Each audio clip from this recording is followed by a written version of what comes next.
yêu ở spring rolls nó nè chị cũng mất khô tôi hậu chế chị khó được nói giờ của chúng ta tỏ là một đò thia hậu cho sauce ở yon chu spring rolls chị bây giờ non được chủ chị dùng mỗi cho sheets của mẹ cho lo chị nhẹ nhẹ nó đi chả nhẹ cậu nhẹ nè chị self roll spring rolls nó được chủ mà nó tao là ló dễ thiết cá cưng gầu nó tao ít chị xí xí nè chỉ mà á yo chủ yếu dùng mỗi sự hơi chấm mà thế lý nó tao nè lúc là câu sẽ tao nói chị của trường yo hậu hấp bún chị giờอยู่เป้าไอเตียอยู่ย้อนบ้านน้อง spring rolls chịอ้อยอยากซื้อเธอชอบเลยอยู่อ้วเท่าฉันจองแต่chịอ้วจะซอสเนาะเจียเทียลาข้าวปุ้นเบียเตียจะซอสนะมาสาก่อนนึกจีเจีย completely cool มาลิชีเขาข้าวปุ้นมากูเนี่ยเขาจะข้าวปุ้นได้ลินได้เตาก่อนนึกตื้อจีเจียนึกขอเลยกูmà nó thì cá nữaกูchỉ nhẹแต่béเขาคือข้าวปุ้นชี้เชี่ยตู้เด้งจั่วลินได้นึกจีจงเลยอ่ะกูขอซอสnon spring rolls เนาะเขา recipe กูยังมั่วอีได้วิดีโอเนี่ยเขากูรู้ YouTube channel เนอะในเรื่องตื่นจิตโตปอนะเจมูใช้กูรู้ channel เจในปอเขาคุปุ้นลอตีอ่ะไม่ได้วิดีโอเคเขาคุปุ้นเขาเลยจะที่เลยเขาตัวคุปุ้นchỉล้อเด่นเตยรงเก้าที่chỉคู่cáโลเก้าเนอะโอ้เรื่องเนี้ยเราโชว์ YouTube ตันทอเลยเหรอthời dụ ở cho sauce nó mà cho lúc tới có dầu sữa li medium sữa sao cho lúc lo cho khó và chỉ xả có bùa chỉ xả có cú nhé nè cho medium khi chị ở trên đấy mà đo nó chị còn bông bầu tua chị rong lỡ bông bầu hành lỡ bông bầu hành chị rong chị tua vào tờ nè tía li nó sữa lô ý mình chỉ cho chay yếu nó chị mà đi tua cho chị lỗ sân cho làm phong cho sầu nè cho đi làm bao chị là hao cho khúc cứng rồi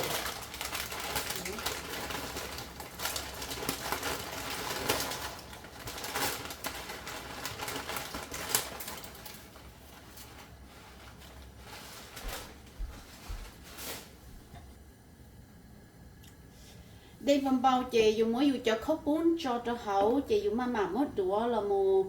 kho giá li nó có chỉ cho xí chuột nên tàu nữa nè chị muốn lúc hậu cứ cho chị tu nó tàu chị chờ của lúc mong năng gạo nát thì nè lúc xí hờ dù hậu cho khúc bốn nên năng gạo nát thì chờ mong tới chị dù ở chủ tông do cán trọng là đo li ó dầu nè để năng gạo nát thì để chị dù đo li ó dầu make sure cho khúc bốn nên chị xí chú xí nè là bộ chỉ xí đây là chỉ tango nè cho khóc bún cho luôn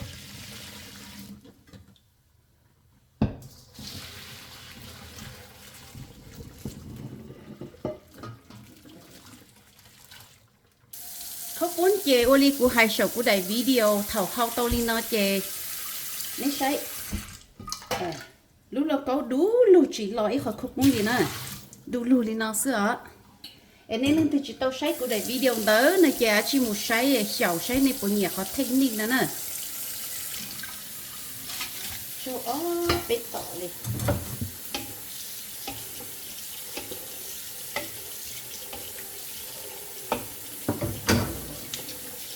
mà nè của nhà dâu của cho có 4 ly bếp lâu lụi cỏ cho cô đây nó như chia ly rồi nè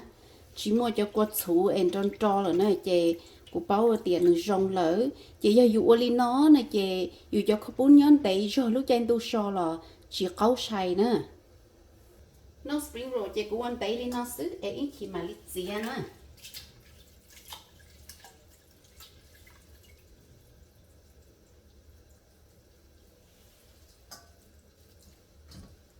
không nói chị của là lá của cho trừ nữa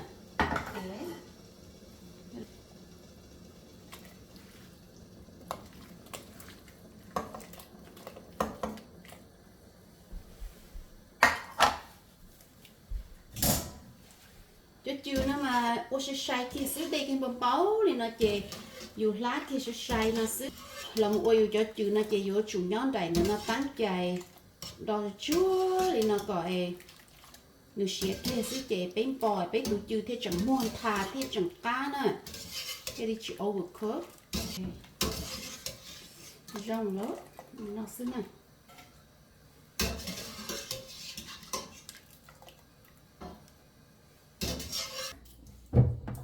khả năng làm ba cho đi thế cho carrots là đó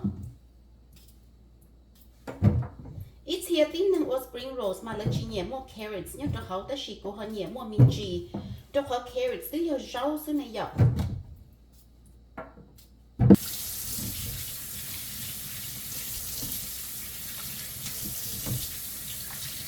giờ tí nào mà mò rúng câu giờ để bé mồi một chỗ chít chết tua nè khó rúng liều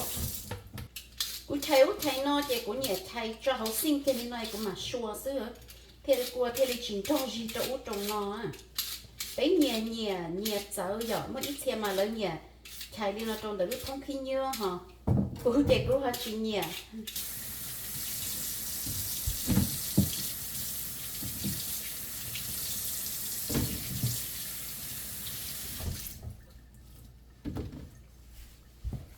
đồ họ bảo này ở tiệm mua tê đẩy chỉ trong câu là dân chuyên chú lý nào là chị cũng mất lười kia bỏ chase ấy chị chỉ vô khiến cho đây có khó liệt khó tấu dùng đồ họ để của lúc sinh nó lo vậy khiến cho đây lý nào là chỉ tú uống lòng tàn tàu thôi lúc sinh lo thế lúc sinh tốt to nèวันน่ะเขามาย่อยเตียเท่ารู้ซีซันมัวมองจะเจ้าซื้อน่ะมากูเนี่ย the best เนี่ยกูจีอเมริกาจะเจ้าซื้อเท่าแต่มาย่อจำเป็นที่ย่อซื้อเฮาย่อรู้ซีซันมัวจะมองเจ้าซื้อเอปีเท่านี้น่ะมาย่อกูจะ favorite ที่จื้อกาเทียชิลออาเทียชิลาเฉเทียเนื้อจงตัวตัวอยู่สีน่ะย่ออ้วนลาบละสิNorth Spring Roll ลิไปย่อนอน่ะละสิเนื้อช่วยย่าgiờ rau xương móng là mà chưa can gì lên à trên đấy giờ là thấu nọ chỉ dùng mà đây giống lông xứ này theo lý chỉ hậu được thế chỉ nên tàu tôi dùng hay giờ dùng chảy im lông cho dùng tôi chỉ too much chúa dùng có chỉ như nó xứ này chỉ của tức trâu bé tỏ nó tỏ no này chỉ it's good now dùng trâu li bé tỏ nó chỉ dùng theo lý hữu xiết no thế giờ cho lỡ ô tây cho lỡ những người trâu chỉ li cái đồ ta chỉ màอยู่ช่วงนี้ก็เขาจะอยู่ลูกเสียเจ็บง่ายจะโอเคเลย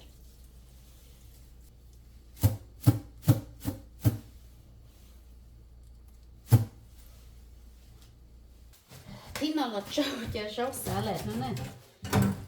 น้อง spring rolls มามอนเตาอยากเจ้าเกินเกาเลยอ่ะมอไปจั่วจนเดี๋ยวน้อยmà li tí rau trâu xí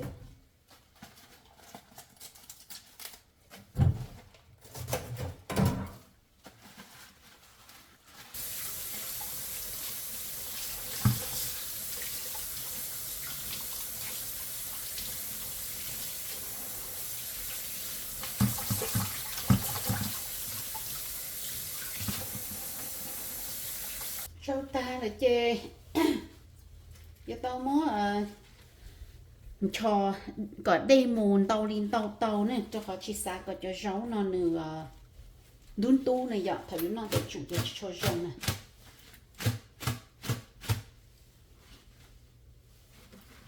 cho chấm lông rau này cũng cho thế cho chung lò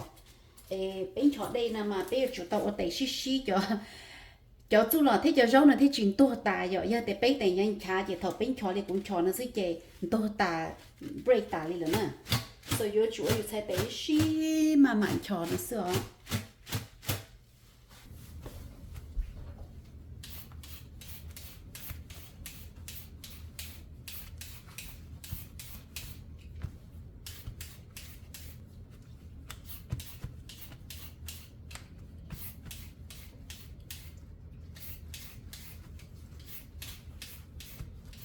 有时候吃呢，就不用要干了，我就这个 speed up 就10分了。哦，哇 ，my god！ giờ cũng lo sạch này cũng chỉ giờ cũng lúc mong thế nào cũng lúc air fry đâu có chảo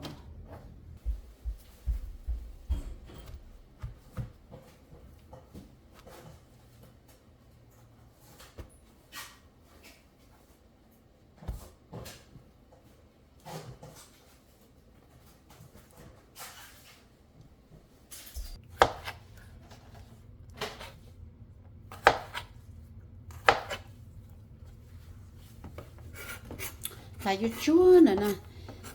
cho đi nè mà các can kinh của sao nè phải cho chua lên nó chết chết cái ói già nó sẽ very quick nữa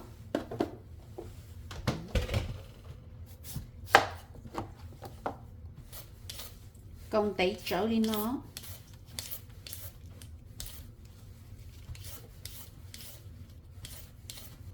chị mà mất kho tủ gọi ít nhiều rong câu rồi thì nó thầu yêu cầu tao nè chẳng cái do nó cho của ua nè ua freeze vậy thì thầu từ cũng mới theo sĩ chè cũng một cái mới chu xí nè của tôi mấy đại video sau của YouTube kia còn cái do nó tí sĩ thế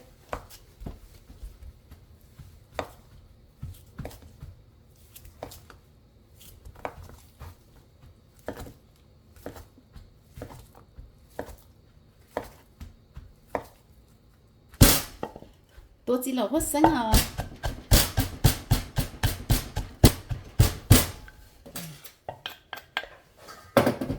chỉ là hốt sáng chè cũng chỉ tỏ rồi cho sauce nè cũng muốn cho ít lúc tay separate sau lần đầu chú em lần từ giờ nhà chỉ là hốt sáng chè lấy mà li thầu ít lần tao ít tay sauce chè lấy mà li phong cho chỉ ít kho cho lấy tay sauce nữa trái của tôi chỉ nếu mà phép của thầu phép dry cái nó khó khởi lên là chỉ rong câu nữa rong câu hả thì người chỉnh tu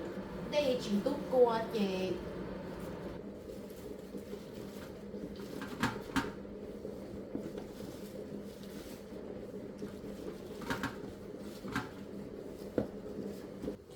rốt xếp cái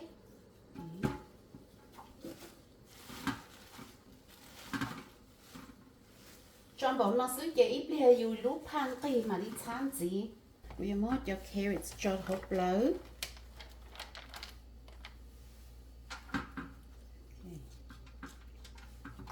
đó cho carrots nó nếu mua color này rồi nếu mua color chị muốn cho hộp lỡ có mua khó dùng câu nữa chị cũng muốn cho đi cho nó được nó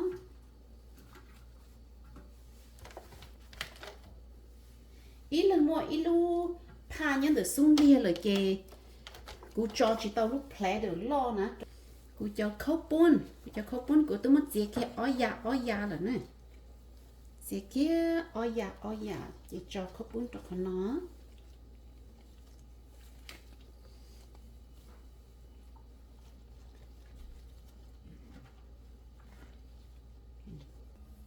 hey play cho nó bảo li nó là xí tia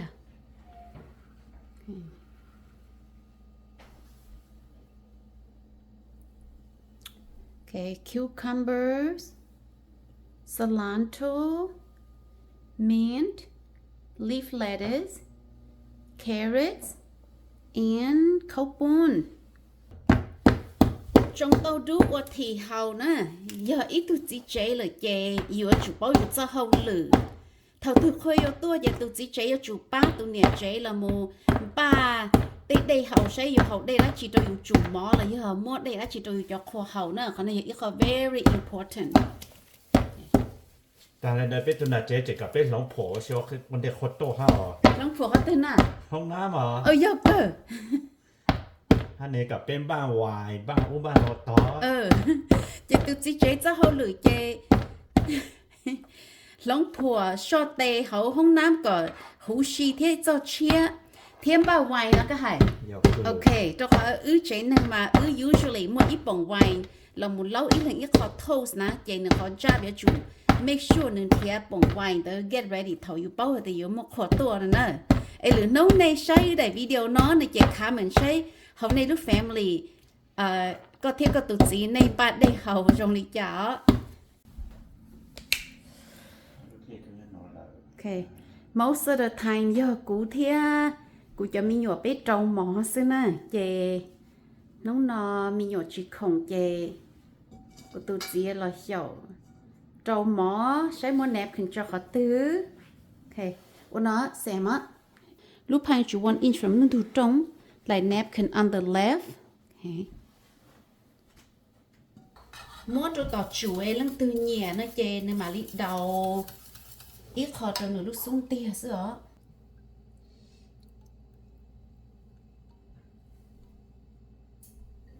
chỉ muốn đất đĩa cho hấu cho sauce là mà chính chỉ này cho nó chỉ cho cú sư most people chỉ nói chính chỉ thế này tamarind sauce nè chỉ cú làm một chọn được chủ lương thứ non chỉ là nó chỉ nói là it's okay cú ít lần là tàu nè thế nào cú cho mi ở tay ít lần ít lu mi ở tay nó trong đời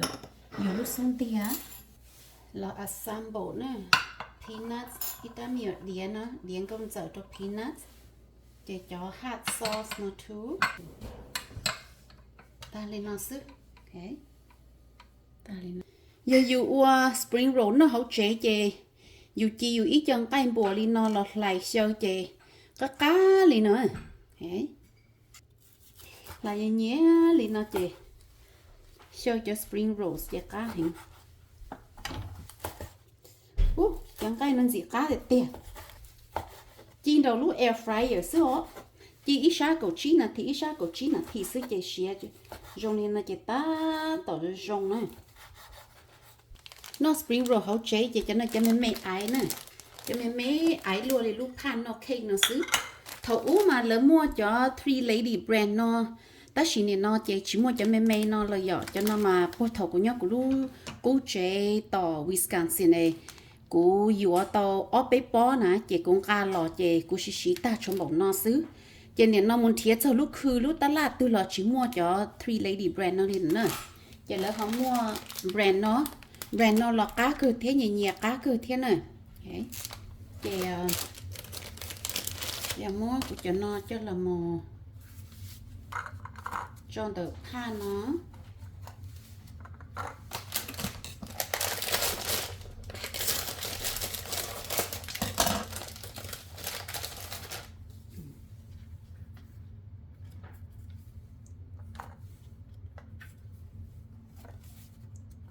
phải có xiêm bao giờ khó cần cầu nó chè giờ là plate của chúng cái chỗ lúc plate đỡ chè thôi giờ ready ta chè khoa tua kia xứ chè từ cho chay nó su chè cho cháy lá chè từ mà nó đi đó cú chín cho cá cũng mà thâu này giờ nó mua li mà cho chư nó nè cho chư nó vô chủ mua lá đây ta chè cái mà li lại ó xá chè này thích chân cha ta chỉ cũng busy thâu chè cũng chè li mama chè cũng chè li muốn lại chúa ta chè thọ cũng muốn là một blend li nó chè nên khai nổi chờ chè ít mình biết thọ biết cậu chè biết tao ít nhiều careful call li nó để thấy nhỏ bự nè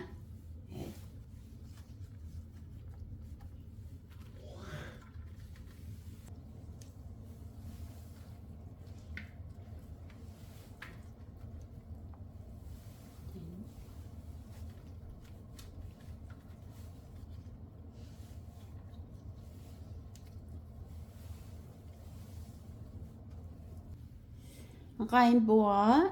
chứ giò nhớ tận nó chỉ có một saran wrap là một thứ giống giống từ chủ xứ I think that's gonna make it the impact more than when my mom passed away 30 years ago. You get a mulch. So yeah, I think it was right after we were here. I think so. Yeah. I think the next day or two Now, the brother in Wisconsin, is it just over the river in Hudson? Yeah, or- it's a or- little bit further to like Menominee. Okay, Yeah. yeah. Yes. Yeah. And the youngest one, he's in Florida. Yeah. Right. Ticket for my sister came that's for in. you guys She came here and surprised us. Just came all the way from Arkansas to come and have. Oh, that's a good size. you can always rip it off if you want smaller you can rip it off And then you do a little. yep the noodle rice noodle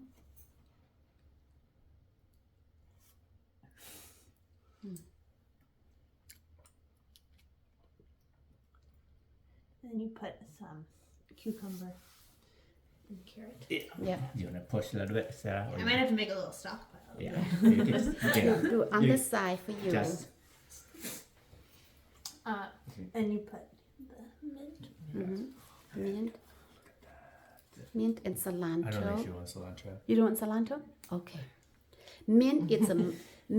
a must because without the mint it's Doesn't taste like spring rolls, so mint. That's good. And then you put No, I think I need any of those. I think you can eat those. Yeah, that's pork too. It's like hot dogs. You got two separate bowls. then you have to put the Oh, shrimp right, on top. right. That's good. So then it Okay, looks pretty. so Yeah, go ahead, cook. fine. The shrimp so I can very light. choose Mm-hmm. lettuce. Yep, you lay like that. Yeah. So the red part, Yeah, let's see if you can. Yeah, go ahead, just get up. You can. the shrimp goes toward the end, but it's okay. That's okay. Put Yeah. the shrimp on the other side. Yeah, the other side. And you roll it down. That's it. Look at that. So very nice. So self roll. We don't I need to see. roll the end like at the restaurant. We just roll and then eat. Let's enjoy self-made spring rolls here for lunch. Okay.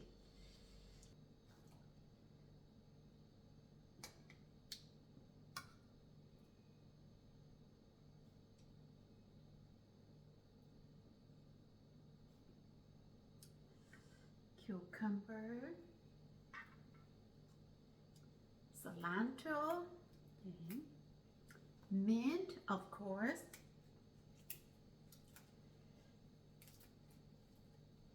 I love mint.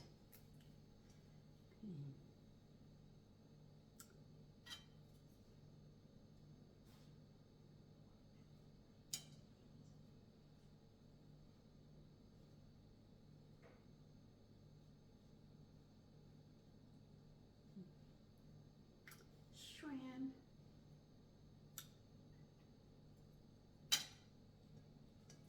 Let's roll.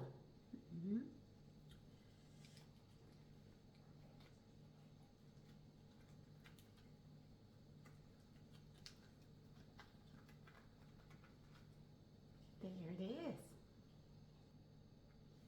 Self-made spring rolls. Okay.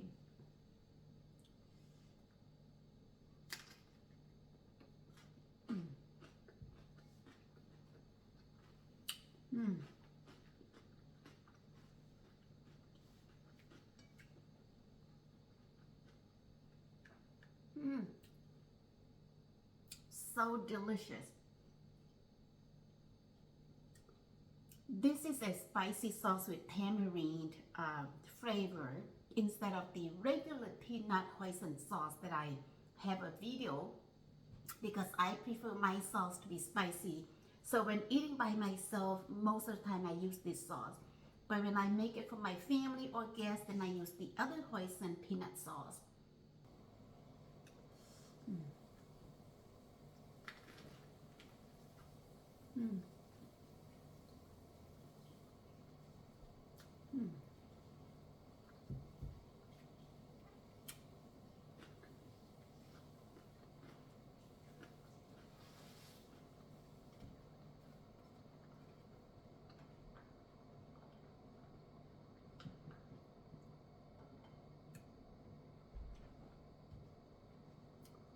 I'm too hungry, so in the middle of eating this roll, I am already prepared the next sheet to roll the next one. Ooh.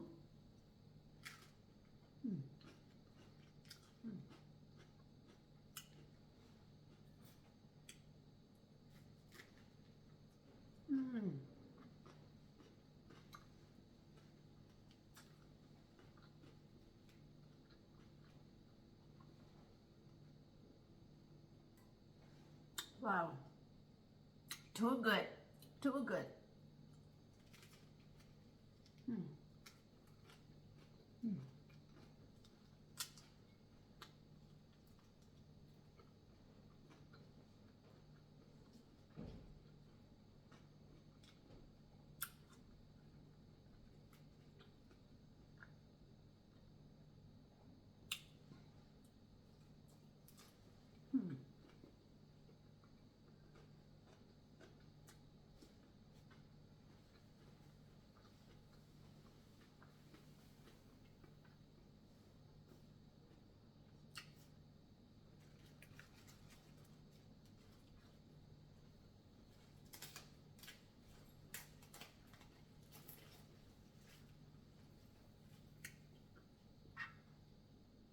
Wow.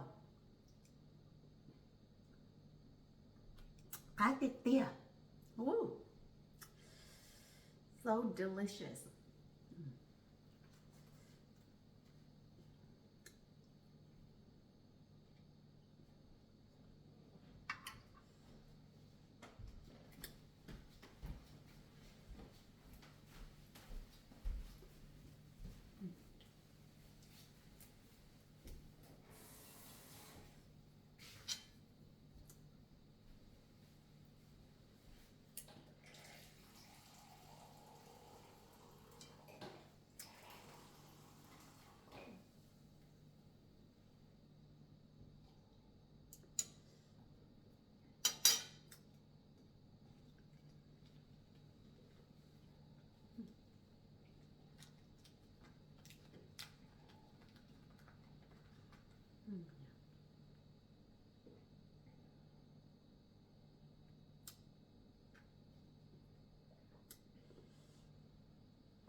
Woo! So good. Too good.